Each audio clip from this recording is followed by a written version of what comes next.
What if I told you that confidence has nothing to do with feeling ready and everything to do with doing it scared? I have built multiple businesses, I've led massive teams, I've been on stages terrified out of my mind, and somehow I'm still standing. So if you've ever wondered how to stay calm in a situation or how to stop overthinking or how to build real confidence, here's how. I am here to tell you how to actually build confidence. Most people have it backwards. Confidence is the output, not the input. A lot of people ask me, Leila, how do I build confidence? And I get it because it's just like, everyone's like, oh, believe in yourself. You just need to believe in yourself. And they think that you need to write these affirmations on the bathroom mirror every morning. And listen, that's what I did when I was in my early 20s. I literally did this. I had it written on my mirror. It was like, I am beautiful. I am strong. I am capable. I am confident. And guess what? Nothing changed. It didn't do anything. Having those things written on my mirror didn't do jack for how I felt the rest of my day. And the reason for that is because confidence comes from action. And that's why I say so often, F your mood, follow the plan. Because if you keep the promises that you make to yourself, especially when you don't feel like doing it, that's the input that leads to the output of confidence. And that's what most people miss. They're so busy chasing the result. It's like, if you think about it, if somebody's like, I really just want to be skinny, right? And so that all they do is just like thinking about being skinny, wishing they could be skinny too. But you're like, just get in the gym, get in the gym, do the workout, eat the food. You can't just wish for it, you have to work for it. So I'll give you an example. At the age of 21, I moved across the country. I had no job, I had no money, and I had no clue what the hell I was doing. I certainly had no confidence in myself, and I wasn't confident in my ability to pull it off. And so what I did is I said, okay, I'm at least gonna put together a plan. So what I did is I moved to California. I got an apartment,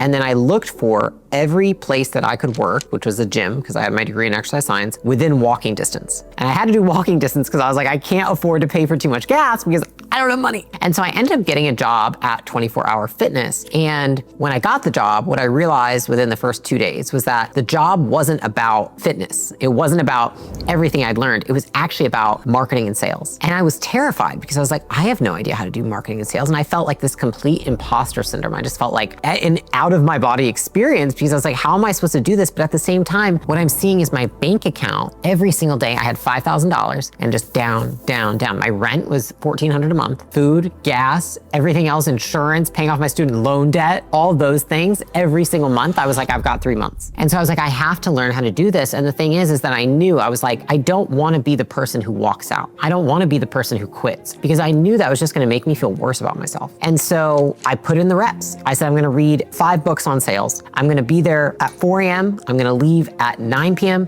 I'm going to drill. I'm going to take every opportunity to meet with somebody who's better than me. I'm going to take all the opportunity possible to learn the skill. I was so nervous the first time I went to make my first sale that I went into the bathroom because I thought I was going to throw up. I went into the bathroom. I didn't leave. I didn't quit. And what happened was that I was absolutely fucking terrified for the first 30 days. I remember the moment where I made my first sale and my manager, my team, everybody came, they all crowded around me and they were like, you did it. And what was crazy was that none of the celebration mattered. It wasn't the fact that everyone was congratulating me. It wasn't the fact that I made the money. It was the fact of how I felt about myself. It was like this vision that I had of my future self just got pulled into reality. And every belief I had about myself was broken right then. I didn't believe that I could make money. I wasn't confident in my ability to sell or to market until the sale happened. And all of a sudden, it was like more of what's possible came to mind for me. Like I started to think about other things I could do. I started to think about other skills I could acquire. I started to think about other things beyond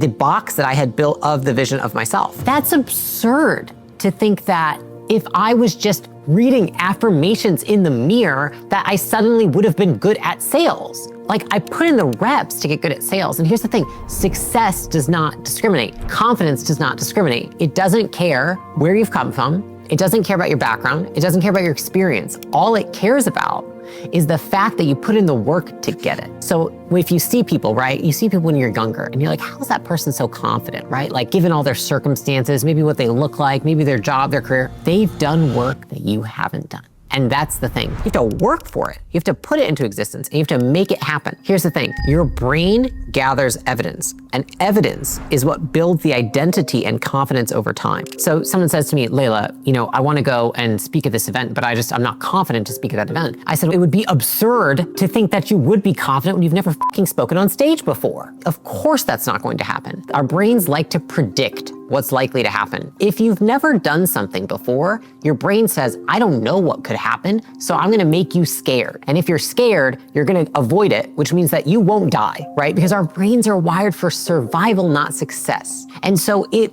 is crazy to think that you would actually have confidence when you haven't done the thing yet. You will become confident once you've done the thing because your brain does it, it sees you didn't die, and it says, it's okay, you can do it again. Now here's the thing, I wasn't like forever confident now, because just like a muscle that you work out gets weak if you don't put it under pressure, so does confidence. Confidence is like a muscle. So if you don't work out that muscle, it's just gonna get weaker and weaker over time. So if you want to build unshakable confidence, then you need a habit that tracks the truth, not your mood. Now, what do I mean by that? When I was 100 pounds overweight and I wanted to lose that 100 pounds, I said, you know what? I'm just gonna freaking start doing what fit people do. I'm gonna eat the way they do. I'm gonna work out the way they do. I'm gonna try and even dress the way they do. And I'm gonna fucking hope and pray it actually works, right? Because I'm sick of being fat. But the most important thing I started doing is I started tracking every single day what I ate when I worked out. It's not that within the day, I lost 50 pounds between Monday and Tuesday, right? But I did notice that even if I felt like I overate, or even if I felt like I was slacking, or even if I felt like my workout wasn't perfect because I was on a trip, I still consistently tracked and I still saw progress over time. Now, maybe it wasn't between Monday and Tuesday, but I could see it between Monday and Monday, or Monday and 2 Mondays from now. And so I saw that the line wasn't like this,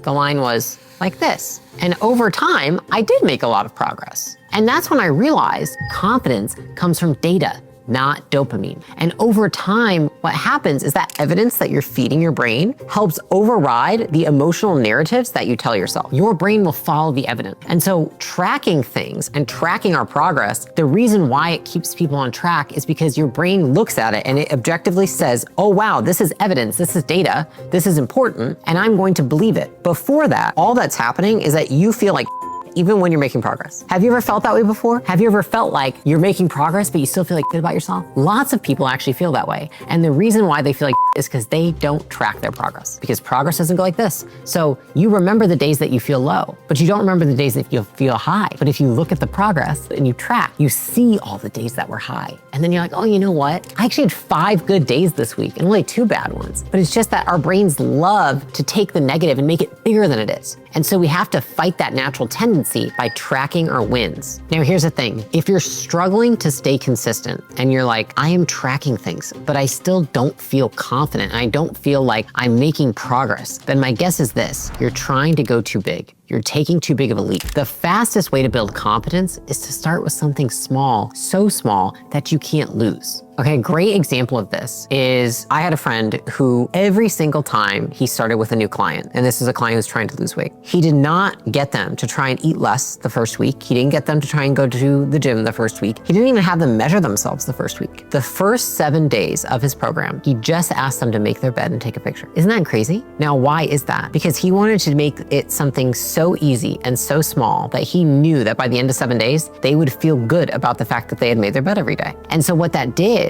is it created the confidence in that person so that they felt like they could take the next step. And people think, oh, it's so small, I'm not gonna feel the reward of it. That's not the case. That's not how it works. You will feel good no matter how small the progress was, as long as you get the reward. For example, every quarter, every 3 months in my business, I decide what are my goals for that quarter, right? And it's like, okay, I have these 3 or 4 big goals that I have for the quarter that I'm gonna tackle. But it's not that I just look at it and say, did I hit it, yes or no? I take each goal and I break it down as small as possible. And then every single day I go in and I'm like, what have I accomplished on the way to my goal? If I have 20 steps in each of the goals I have, I get to go in and I get to hit check, check, check. And it's funny because if I look at these goals, it feels very overwhelming until I realize that almost every day I'm checking off at least one piece of one goal. And that has helped me so much in realizing that if I were to try and tackle all 4 of those goals in 1 week, I'm gonna stumble and probably gonna fail. right? And then I'm gonna be really upset at myself. I'm gonna feel bad, I'm gonna beat myself up, I'm gonna have less energy to attack the next thing. But if I break it down into small steps, and I just focus on, can I just accomplish one step a day? Then I realize like I feel a sense of momentum and I feel good about myself. I feel like, wow, I'm making progress. I'm the kind of person who keeps their word. I'm the kind of person who achieves their goals. Versus the other narrative, which is you try to take on something too big and then you're like, I'm the kind of person who doesn't achieve their goals. I don't feel good about myself. And then you spend all this time beating yourself up because you set a goal that was too big and is unrealistic. The frame I use is tiny tweaks. What is one tiny tweak I can make today? And then what's one tiny tweak I can make tomorrow?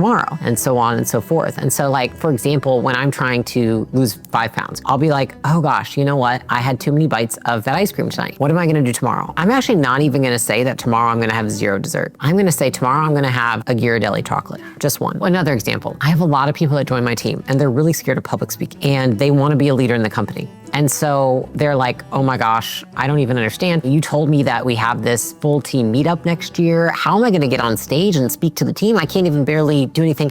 And I'm like, listen, baby steps, tiny tweaks. Here's what we're gonna do. On the huddle on Monday, I want you to just run this portion. It's 60 seconds. Then on this meeting on Tuesday, I just want you to give a shout out to one person. And then on the next week, I want you to own this portion. It's 120 seconds. And then I want you to also give 2 shout outs to this person. And I've used that methodology over time where I take people from first, they couldn't even speak on a meeting, to then they're running a piece of the meeting, to then they're running half of the meeting, to then they're running the whole meeting, to then I say, wow, if you can run a meeting, you can do a presentation to the team. Then they're doing a presentation to their team. And then all of a sudden, if you can do a presentation to your team, you can do a presentation to the whole team. And they're doing a presentation to the whole team. And then eventually they're speaking at our annual event. And I've used this time and time again to take people who were terrified of public speaking and turn them into people who are rock stars on stage. But it starts with something as simple as I don't say, let's go get you on stage. I say, let's have you speak for 60 seconds on a meeting, on a Zoom call. But that confidence that they build in doing that, that's what gets them eventually to the stage. So you now know confidence is an output, not an input. You need to track your wins to even create that output. And you need to break those tasks down into tiny, tiny tweaks to get there. But I know what you're thinking, which is what if